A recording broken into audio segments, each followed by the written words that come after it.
Hey, thanks so much for joining us. Today we're talking about the 9 financial tips you need to make sure you're following to make 2020 your most amazing year ever. So, some of these you may have heard before. We're kind of going to give you a list so you can check these things off that you've done them, but the last 2 may be a little surprising, so stick around to the end. I'm Julie Kranitz. I'm a certified financial planner. I have a Bachelor of Commerce from McGill University, and I am the president of Wealth Maximization Group. We do everything regarding building, protecting, and helping you enjoy your money. So Wealth Maximization Group, maximizing your wealth to maximize your life. So how can we maximize your life in 2020? Let's dig right in. First of all, we need to figure out, where am I today? It sounds like a pretty simple question. I'm not asking where you are physically right now, but where are you in your financial life? So let's do a review of where we're at. Pull open those investment statements, write down all your investments on one sheet. What are the types, the amounts? What's the rate of return you've done? What's the asset allocation? How much do you have in stocks and bonds? That's kind of some questions you might want to be asking yourself. And then you have to look at the flip side. Some people have, or most people have, some debts. What is the rate on your mortgage that you're currently paying? What is the payment? What are the rates on other loans that you're paying? Some people are so focused on paying off their mortgage that they have other lines of credit or credit card debt that they're paying much higher rates on. So it's important to list all these things, figure out where you are today. The next thing, the tip number 2 I'm going to say is review your income. Sounds like a crazy idea. What is your income? You probably know from work, but what I'd love you to do is grab either your notice of assessment from last year or your last tax return and figure out what your gross income was minus what the government took off. That is what you're spending. And most people, when they look at that number, honestly, they're kind of surprised. Where does that money go? Most of us really don't know unless you're an accountant, and most of them don't keep track of every penny. So if you look at that, though, it at least gives you an idea of what you're spending. And here's the question I'm going to ask you. Does your spending really bring you joy? Yes, this is like the Marie Kondo of financial planning. You've got to declutter your finances and figure out what is so important to you. Because one of the things you should really pay attention to is every financial decision, every expense you have today is impacting your retirement. So every dollar you spend today, you're actually stealing from your future self. And hey, your future self deserves some money, right? Because if you spend it all today and you have nothing left for your future self is going to want to have kicked your present self in the butt, right? So let's make sure you take care of your present self and your future self at the same time. And thank you so much, future self. So that brings me to the third point. You want to pay yourself first. You have bills that you make sure you pay, whether it's your mortgage payment or whether it's your rent. You're paying that all the time. So why not make sure that you put some money aside for your future self, for your retirement planning? And that can be 15 to 20%, but it really depends on your situation. Let's be honest, if you're younger, you can get away with saving a little less. If you've waited longer and you haven't started yet, you're going to have to save a lot more money. So the key is to make a decision about what you're going to save and decide to separate that money from your spending accounts. So every month that payment should come off every paycheck and go into a separate account. Ideally, you should do it digitally so you don't touch it. And the only time you touch that money is when you're making longer term investments for your retirement. And here's another little point. When you get a raise, that amount should increase, because otherwise it just gets spent on stuff and you don't know where it's gone. And again, you're going to be stealing from your future self. So make sure you review your income, and then once you've done that, that you start paying yourself first, at least 15 to 20%. So tip number 4 is make sure you have an emergency account. An emergency account can be anywhere from 3 months expenses to a year. It depends on your situation. If your job is more secure and you know you have money coming in, you might need a little less. if you don't have a lot of commitments, if you're young, living at home. But if you have a mortgage and you need to make sure you're making the payments, you make sure you have some extra money to make those payments if life happens.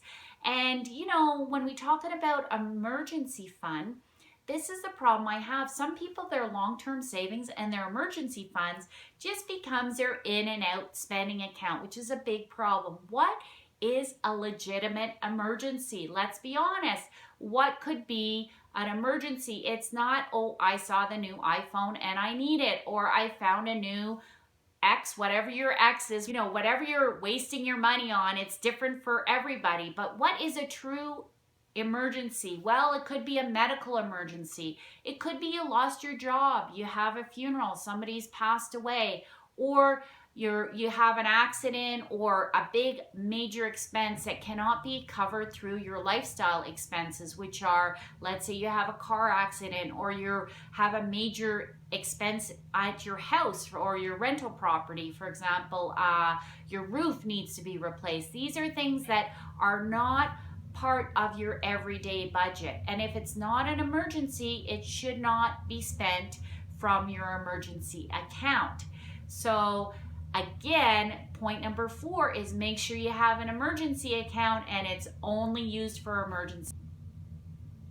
So if you like this video, please give it a like. So leave us a comment about what you think. Are you saving money? Do you pay yourself first? Do you have an emergency fund? Let us know what you're doing, what's working for you. And if you like this video, subscribe to our channel. And then once you subscribe, there's a little bell. If you hit the bell, you'll be notified of our future videos. So make sure, and by leaving us a comment, actually we can interact. And if you have some ideas of what you'd like to hear about for financially on videos, please leave us a comment below and we'll incorporate that going forward. So now we're at point number 5. Point number 5 is spending. You know, we love to spend money. We're good at spending money. But the thing is, if you kind of figure out what your spending allocation is apart from your fixed expenses every month, well, one of the best ways to do that is actually something that most people don't do anymore. It's called using what? Using cash. You know, that paper stuff that we used to have in our wallets. You see, the problem is that we spend so many things online. We can tap a credit card anywhere we go. We can pick up a coffee on the way to the office, pick up a dessert, buy a program, give a donation, whatever. All these things we do on our credit card and we forget about them. So if we were to take our spending and we divided it into the 4 weeks of the month and had that in cash in our wallet, it's much more tangible so we can see when the money is gone.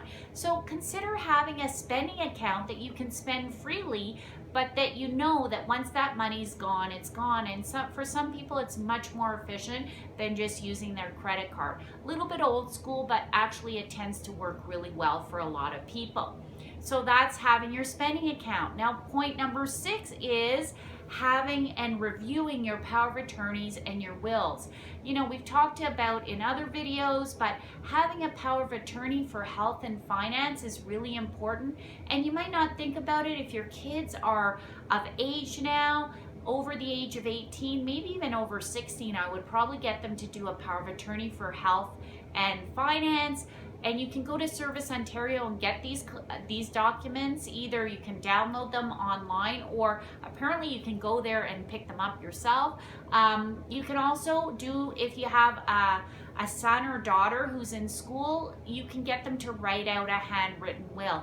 It's not as good as having a will through a notary, but better to have something than nothing. As you get older, you should probably have some professional power of attorneys and wills done, because some of the institutions, especially the financial institutions, frankly will give you a hard time if you have a handwritten will or power of attorneys. So that is point number 6. Review your power of attorney and wills. Make sure they're saying that they're going to do what you want them to do. You know, if you're asking, especially you have kids and you've left somebody in charge of your kids, make sure it's still what you want to have happen.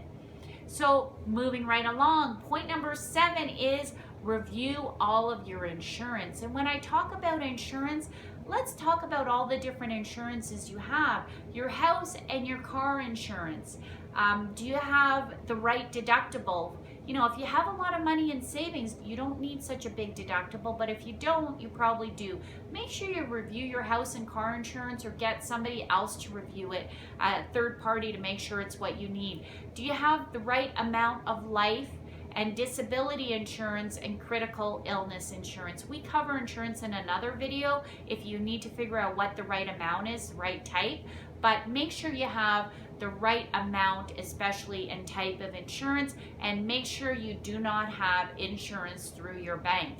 If you want more information, make sure you check out our life insurance video on that. And the last thing that's super important is make sure if you're traveling, especially to the US, that you have travel insurance. More people are getting wiped out by not having the right travel insurance. So when you review your insurance, make sure you have travel insurance, either through work and or buy it when you're going away.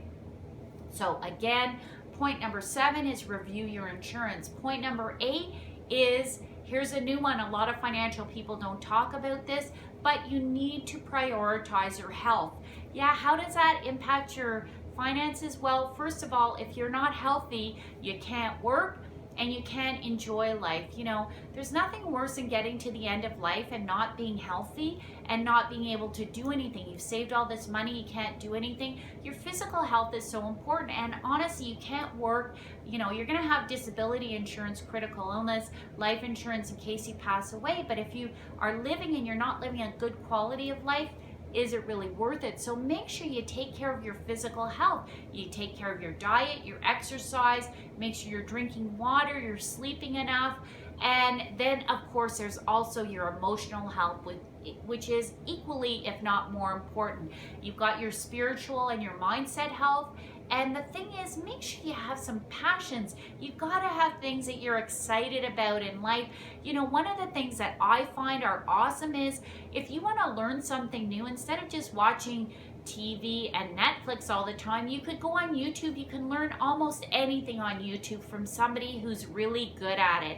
And there's also another site that I found called UDEMY. UDEMY, UDEMY, offers courses in just about anything, and sometimes they're like $250 for a course, but I'm shocked to see that they keep going on sale. To me, it seems every couple of weeks, but anyway, on a regular basis they have sales where you can get these courses for $12.99, cheaper than a movie, and you can learn something new. It's so important to keep mentally alert by doing things you love. So if you don't have something you love, if you have passions, make sure you educate yourself on those passions. And if you don't, try to find something new and exciting. It makes life so much more exciting and interesting. So that's point number 8, prioritize your health, physical and mental. And point number 9, the last point that we're going to make is, make sure you have a monthly financial date on your calendar. What is that? That's a date night between you, yourself, or you and your spouse, and maybe once in a while you and the family, to talk about your financial goals and see where you're on track and when you're not on track. Make sure, in life we keep expanding our to-do list. It's like the horizon. The closer we get there, the farther we have to go. It just keeps moving. Make sure you take some time to give yourself a pat on the back for the things you did right. Even if you did a little something right and you saved a little bit of money, or you paid down a little more debt, or you went and met with your financial advisor and improved your financial situation a little bit, give yourself a pat on the back. There's so many things that are difficult in life. You got to give yourself a little bit of a pat on the back when you do something right. So, if you want to become a client, if you're interested, make sure you click the link below to become a client, or learn how you can become a client. I'm Julie Kranitz, Wealth Maximization Group, maximizing your wealth to maximize your life.